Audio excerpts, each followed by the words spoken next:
Hello friends, जय भीम, जय भारत, जय संविधान। जय भीम संसार यूट्यूब चैनल पर इस समय मौजूद हैं बहुत ही अच्छे कार्यक्रम की प्रस्तुति के उपरांत अभिलाष सिंह साक्य जी। अभिलाष सिंह साक्य जी से बात करते हैं।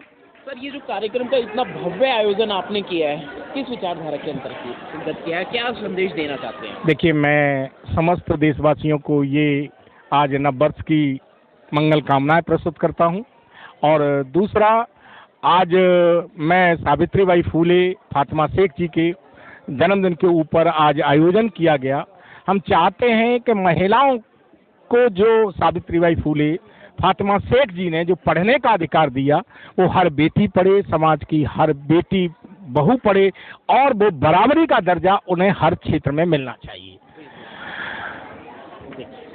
देखिए, बराबरी की बात करें तो एक महिला वक्ता ने मंच पे काफी अच्छा खुलासा कहा है कि पतियों की भी मतलब जैसे पत्नियों द्वारा पतियों द्वारा पत्नियां पीड़ित होती हैं, इसी प्रकार से पत्नियों को भी यह अधिकार है। तो कुछ उपहास भी हो गया, मतलब थोड़ा सा मजाक भी हो गया, उपहास नहीं कहेंगे, मजाक कहेंगे, हंसी मजाक भी हुआ, और मतलब बात में भी दम है। इस पर आपकी क्या विचारधारा है? देखिए, उपहास से नहीं कहा जा सकता और मजाक भी नहीं कहा जा सकता। उन्होंने उस चीज को कठोरता से रखा है।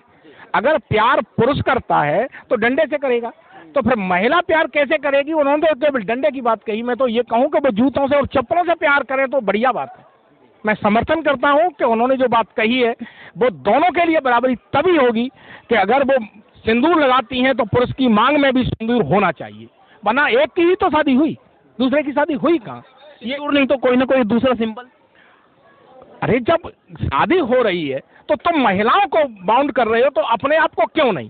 इसका मतलब तुम बलात्कार के लिए स्वतंत्र हो, तुम्हारी पहचान नहीं है। तुम्हें लोग हमेशा यही कहेंगे कि तुम्हारी तो शादी हुई नहीं है, तो कोई भी किसी को भी अपने झांसे में ले आओगे। सर, आप बैठे रहिएगा 2 मिनट। हमारे यहाँ बहुत सारे पुरुष साथी यहाँ मौजूद हैं, मैं बात करना चाहूँगा क्या सर की विचारधारा से और हमारी महिला वक्ता गीता जी की विचारधारा से आप सहमत हैं? सर, आपका बहुत बहुत साधुवाद, आपने बोलने का मौका दिया। आपके चैनल को बहुत बहुत धन्यवाद देता हूँ। और मैं पच्चीस बुद्ध विहार बदरपुर विधानसभा से उसका जनरल सेक्रेटरी हूँ, और मैं बुद्ध की और ये विचारधारा को फैला रहा हूँ। जो क्वेश्चन आपका एक बार रिपीट करें सर, दोबारा से।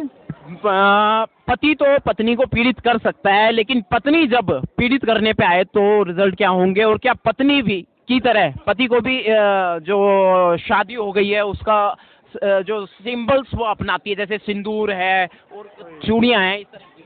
देखो, ये हमारे समाज पर ये सिंदूर है, चूड़ियाँ हैं, बिछुआ है, और भी बहुत सारे आइटम जो महिलाएं धारण करती हैं, ये सब जो है प्राकरणवादी की निशानी है। इनसे महिलाओं को मैं तो ये कहूँगा कि प्रबुद्ध महिलाएं हैं तो उनको इन चीज़ों से दूर रहना चाहिए। इनसे कोई महिलाओं की बस एक लोकेशन के लिए सदियों से जो चला ही आ रहा है, सदियों में चला रहा है, तो उसको हमें तोड़ना पड़ेगा ना। सवाल ये था, क्या पुरुषों को धारण करना चाहिए? नहीं, पुरुष क्यों धारण करेंगे? पुरुषों को, महिलाओं को तो उन्होंने अपने मकरजाल में बांध रखा है ना पहले से ही।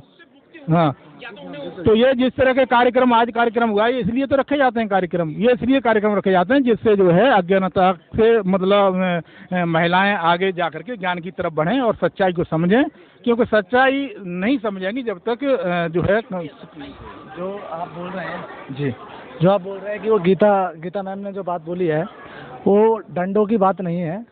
वो इस देश में सदी चली आ रही पुरुष प्रधान समाज जो व्यवस्था है, उस व्यवस्था पर उनकी चोट है।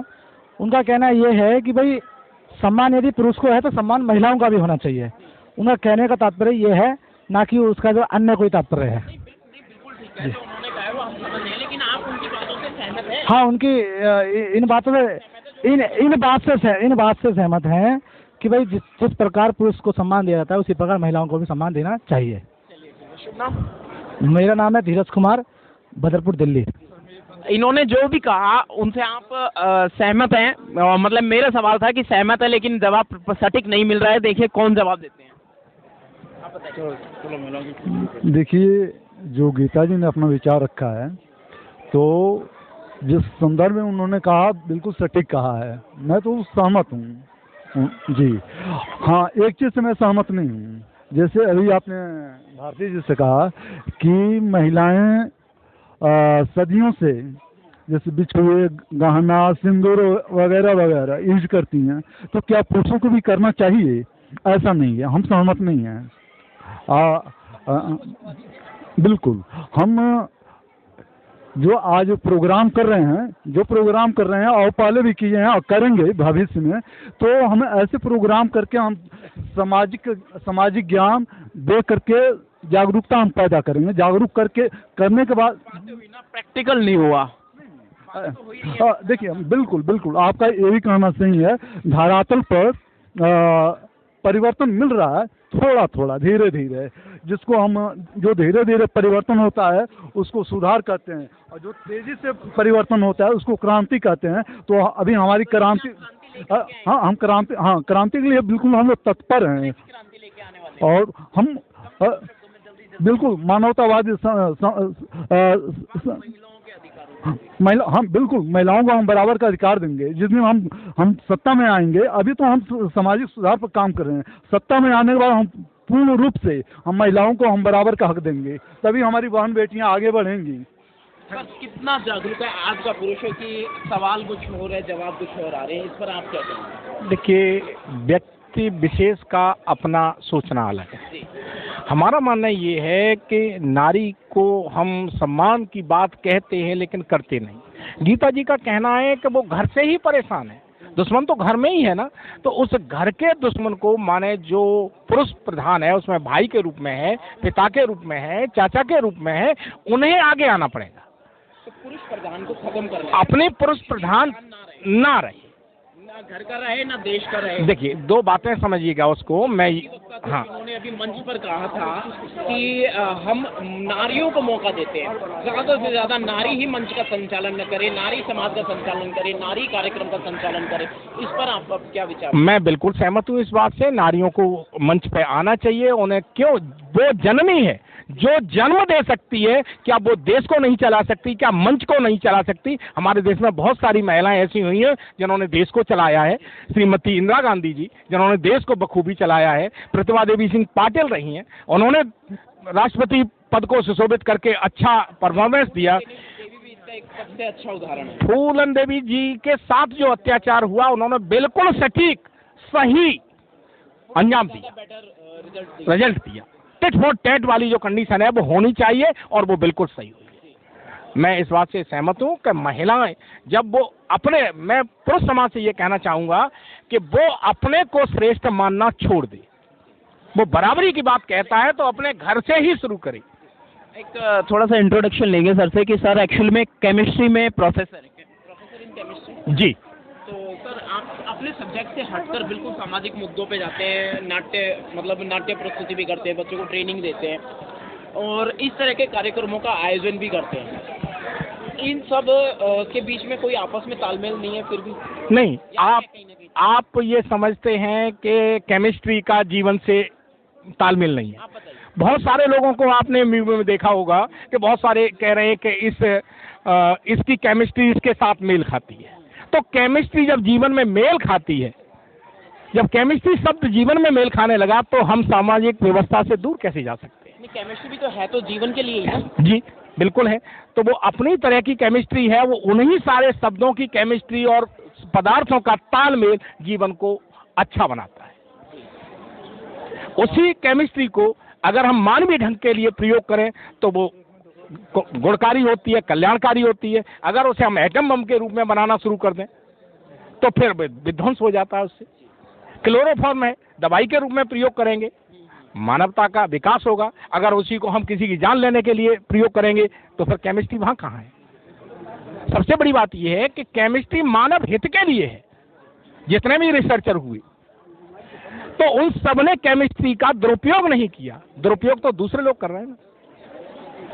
जिस तरीके से हम लोग चल रहे हैं, हमारी गतिविधियां चल रही हैं, एक आप एक्टिव हैं, थोड़ा सा विचार मेरे जागरूक हैं, लेकिन अभी हमने 2-4 साथियों से बात करने की कोशिश की तो वो जवाब निकल के नहीं आया जिसकी जरूरत थी।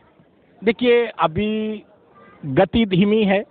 हम टाइम लग जाएगा सर। अब टाइम को लेकर के तो ये नहीं कह सकते, लेकिन हमारा सपना ये है कि समाज में महिलाओं को बराबरी मिले, समाज सुदृढ़ बने, समाज में ऊंच नीच की भावना खत्म हो। और इस समाज को ऐसा बनाने के लिए जब तक जीवित हैं तब तक तो प्रयास करेंगे। देखिए व्यक्तिगत मुद्दा हो जाएगा, लेकिन मैं थोड़ा सा यहाँ कहना चाहूँगा। मैंने अपनी पत्नी को, अपनी शादी आज से शायद 20 साल पहले लगभग हुई थी, 20 या 21 साल हो गए।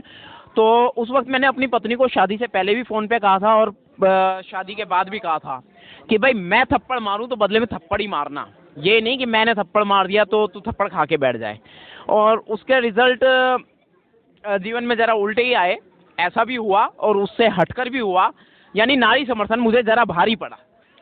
देखिए, इस परंपरा को अगर हम देखें तो हिंदू रीति रिवाज के अनुसार जब महिला की शादी होके आती है तो एक कार्यक्रम रहता है कि कंगन खुलाई होती है और उसके बाद 2 डंडे दे दिए जाते हैं, एक दे दिया जाता है पति को और एक पत्नी को।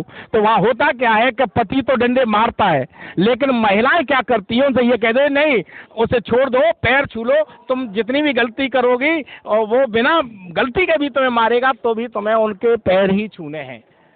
तो ये जो प्रथा है वो बहुत गलत है, कुरीतियां हैं ये।